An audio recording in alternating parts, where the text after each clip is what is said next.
Hey guys, how's it going? Welcome back to a new series that we've got going. It is going to be the top 10 best BPL upgrades this year coming to FIFA 18. So it's the top 10 players that are going to get the biggest upgrades. But let me know in the comment section any players that I do miss out, because obviously this list is not going to be perfect. I've decided to just keep it to golds and silvers as well, because we could include bronzes, but the whole list would be full of bronzes, and I wanted to see what gold players and silver players that are most common that are going to be getting upgraded. So if you want to see more and you want to see the top 10 biggest downgrades for the BPL, let's see if we can smash 100 likes on the video. Make sure that subscribe button as well if you're new to the channel. But as you can see, first up we've got Josh King, currently a 72 rated striker. He's going to get upgraded probably to a 78 rated striker. Currently going to get a 6-point upgrade, which is a massive upgrade. Obviously did score, I think it was 16 goals in the Premier League, and just generally had a B season. You can see getting 9-point shooting upgrade as well, 4 passing, 4 physical, 5 dribbling. So again, Josh King is going to be a beastly BPL striker. Next up we've got Marcus Alonso, currently a 79 rated left wing back. Upgraded him 4 points to an 83 rated left wing back. Obviously Alonso had a B season, obviously winning the Premier League with Chelsea. Probably was the best left back in the Premier League last year, and potentially could be the highest rated left back in the Premier League next year, which, you know, if you've just won the title, he probably should be the highest rated. He probably is the best left back in my opinion as well. Just looks so solid, and again gets a massive upgrade. Next up we've got Michael Keane, currently of well, just moved to Everton, but was formerly of Burnley. Just moved to Everton obviously very recently, getting a 4-point upgrade from a 75 non-rare centre back, which is what he was in FIFA 17. In my opinion, going up to a 79 rated rare card for FIFA 18. Again, Michael Keane, a very good centre back, good young centre back. It's got really good potential, good signing for Everton, and hopefully he will get a good card next year for FIFA 18. We've then got N'Golo Kante, currently a 83 rated centre midfielder. Obviously going to get a massive upgrade. Was the best player in the Premier League last year. Obviously won 2 Premier League titles back to back now, so I think now it's fair. He's going to be something like an 86 rated. Also converted him down to a CDM.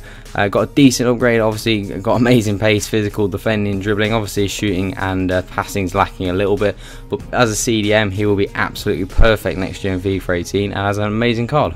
Then we've got another new transfer. It's Romelu Lukaku, currently an 84 striker in FIFA 17 for Everton. Obviously just recently transferred to Manchester United, and that card looks absolutely beastly. 86 pace, 86 shooting and 88 physical, decent dribbling, okay passing as well, but he'll be a monster. I think potentially, you know, it's going out on a limb here, but I think Lukaku next year could be the best BPL striker to use. Just going out on a limb there saying that, not going to say why, but I think Lukaku will be the best BPL striker next year, and again has got an amazing card, and hopefully will have a good season for Man United. Then we've got Jordan Pickford, again another new signing for Everton, currently a 76, obviously of Sunderland, just moved to Everton very recently to and I'm going to give it an upgrade to a 79 rated goalkeeper. Decent upgrade, had a very good season. It was one of the only really good things about Sunderland last year, along with Jermaine Defoe, which is why obviously both of those two have moved on. Obviously Sunderland getting relegated. Those two really the best players from Sunderland last year, which is why they've earned themselves moves, and Pickford had an unbelievable season for such a young lad, and again I think he's going to be a 79 rated keeper. Another new one is Nathan Redmond, currently a 75 non-rated in FIFA 17, upgrading him to a 78 rated left midfielder, so also getting a position change as well to a left mid. Played most of his games at left mid last year, but had a very good season. I think was Southampton's top scorer in the end, which is why I've given him a good upgrade. You know, 75 is too low for someone like Redmond. He is one of Southampton's best players, along with Van Dijk. And again, he's deserving of a much better card. 78 I think is about right for him. Hopefully he can have another good season and kick on and maybe get into the 80 ratings by January. Another Southampton player making this list is Romeo. Obviously was a 74 rated silver, or got a January upgrade to a 75. I think Romeo had an amazing season for Southampton, was so good in that midfield. Didn't really get like the stats, the goals or the assists, but you know, when you actually watch him play, he really did command that midfield for Southampton and just had a very good season. Not many people kind of expected too much from him when he came to Southampton, but you know, last year he proved he is a very good holding midfielder and really did keep it strong for Southampton, and does deserve a decently sized upgrade. Moving on to Tottenham, we have got Heung-min Son, currently a 79 rated left mid. Had a really good season last year. Arguably one of Tottenham's best players, in my opinion. Would definitely be right up there, along with someone like Harry Kane. Had an amazing season. You know, did find himself on the bench occasionally, which I found was a bit strange, considering he just seemed to perform every time he played. He seemed to score or assist or do both. And again, for me, an 82 rated. I did do a Tottenham player review and I upgraded him to an 81, but I think actually more likely an 82. You know, when you've got players like Martial and Sterling at 82, Son definitely deserves to be in that sort of company. And you can see his card is absolutely amazing. 88 pace, 84 dribbling and 83 shooting. 4-star skills, 5-star weak foot. Would be an absolutely amazing player for next year in FIFA 18.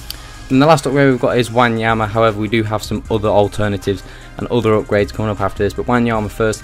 Currently a 79 rated in FIFA 17, upgrading him to an 82 rated CDM again. In the Tottenham player ratings prediction, I had Oneyama as an 81. I think an 82 is probably more like the rating he should get.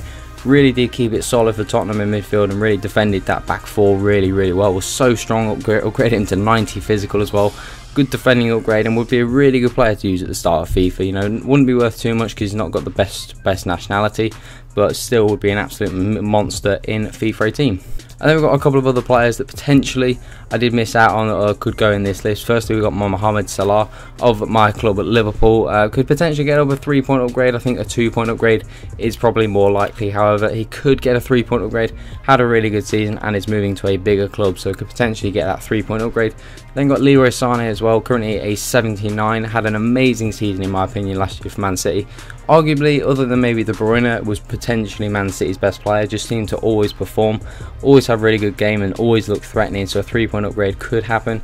Harry Kane's another one, currently an 85 rated striker. Again, was the Golden Boot winner again, I think back to back, and you know, could definitely get up to that 88 rating. I did have him as an 87 on the top of the player ratings, but you know, verging on an 88, so that one's waiting to be seen. Then we've got Kolasinac, a new signing for Arsenal. Currently a 77 rated left back. I've upgraded him to an 80. Had a very good season with Schalke in my opinion. But you know, with him being new to the Premier League, are they going to make him an 80 rating straight away? I'm not so sure, which is why he is on this other alternative list. But that is it for the top 10 player upgrades for the BPL next year. So let me know what you think of these ratings and what you think of these players, and if I did miss any out, make sure you leave a like on the video if you want to see more. Make sure you hit that subscribe button as well if you're new to the channel. That's all today, guys. Have an awesome day. I'm out.